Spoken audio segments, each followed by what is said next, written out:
L'enseignement de ce rapport budgétaire, il est très simple. Les orateurs précédents de la majorité municipale ont beau tourner autour du pot, les finances de la ville sont exsangues. Elles sont exsangues. Il y a voilà maintenant un an, quasiment jour pour jour, notre présidente Rachida Dati interpellait Madame Hidalgo, lui demandant de présenter un budget de crise. Faute de budget de crise qui aurait pu prévenir, anticiper les choses, nous sommes désormais obligés, un an plus tard, de parler de crise du budget. Alors comment cela se traduit-il? Ce rapport financier, c'est un peu comme les contrats d'assurance que nous avons à signer. Ce dont il faut se méfier, c'est souvent ce qui est écrit en petit, en italique, au bas des pages, et parfois même ce qui n'y est pas écrit. Alors, parmi les petites choses en italique de ce rapport financier, eh bien, il y a la question, naturellement, de l'endettement. Alors, cet endettement, Marie-Claire Carrégé en a parlé il y a quelques minutes, mais comment se traduit-il concrètement? Eh bien, c'est une volée, une pluie d'emprunts successifs tout au long de l'année 2020. Je vais vous en donner la liste, vous allez voir, c'est assez effarant. Le 18 mai, vous empruntez pour 35 millions d'euros.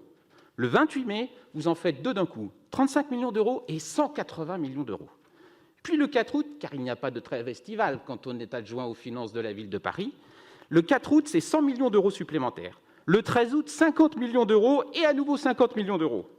Le 13 octobre, c'est 300 millions d'euros. Le 18 novembre, c'est 179 millions d'euros. Le 11 décembre, 25 millions d'euros et encore, pour faire bonne mesure, la dernière tranche, 20 millions d'euros. Les Parisiens imaginent-ils cette pluie, cette avalanche d'emprunts qui leur tombe quasiment mois après mois sur le dos en tant que contribuables? Car Mme Macquart disait qu'il va falloir trouver de nouvelles ressources. Oui, cette politique, on voit bien où elle va finir par vous mener. En dépit des engagements de Mme Hidalgo, voilà quelques mois, mais ça ne sera pas la première fois qu'elle ne tient pas ses engagements, n'est-ce pas? Eh bien, ces emprunts supplémentaires, cela veut dire pour demain de nouveaux impôts. Voilà quelle sera la traduction.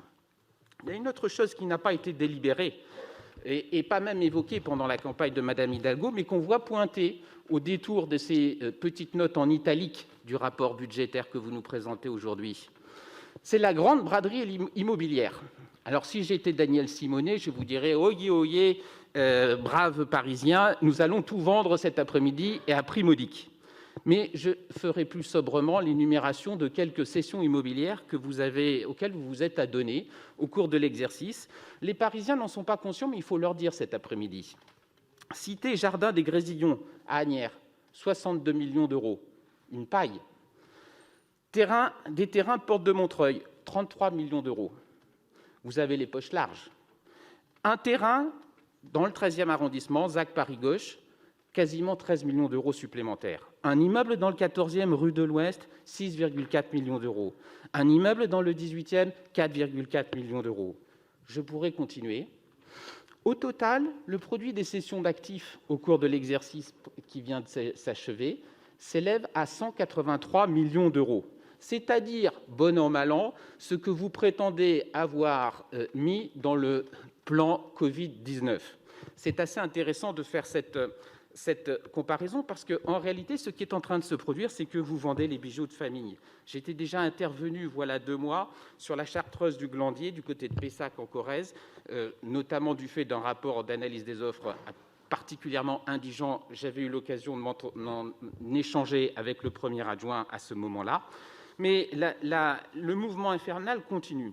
Et puis, en parlant de mouvement infernal, il y a cette absence de bilan social, qui est pourtant une obligation légale qui pèse sur la ville de Paris depuis la loi du 26 janvier 1984. Alors, c'est un outil de dialogue social, pourtant, ce bilan social, et non seulement les élus seraient heureux de pouvoir en débattre, mais je crois les fonctionnaires également.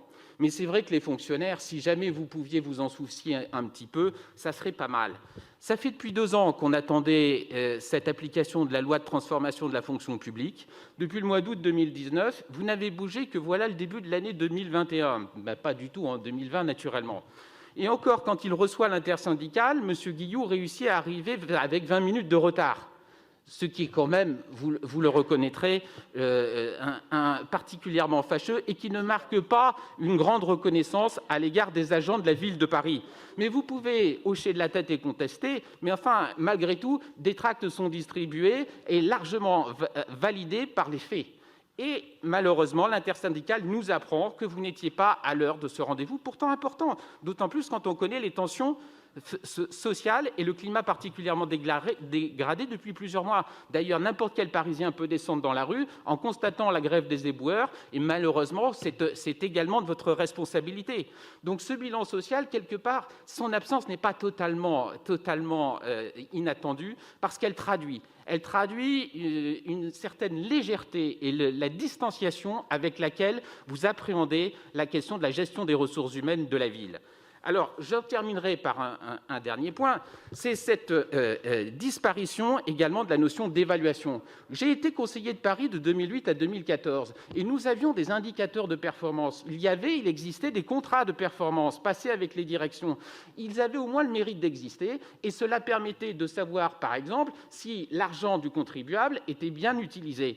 On pouvait discuter, on pouvait être d'accord ou pas sur le niveau de performance des services municipaux, mais au moins nous avions une base. Or, vous avez escamoté ces documents budgétaires qui étaient particulièrement précieux. Aujourd'hui, beaucoup de collectivités territoriales en font usage. D'ailleurs, depuis 2001 et la LOLF que vous connaissez bien, l'État a montré l'exemple. Alors, vous êtes très sourcilleux, très critique à l'égard de l'État, mais suivez au moins ces pas dans cette voie-là. Et en tout cas, pour ce qui est de cet aspect évaluation, nous aurons probablement l'occasion d'en reparler dans la première commission, parce qu'il est absolument inadmissible aujourd'hui qu'on n'ait pas les indicateurs sur lesquels on puisse parler utilement de l'utilisation de l'impôt des Parisiens. Donc, je le répète en conclusion, les finances de la ville sont exsangues, quels que soient les atermoiements et les artifices de langage que les uns et les autres pouvaient utiliser à gauche dans cet hémicycle, et nous vous appelons à redresser la trajectoire budgétaire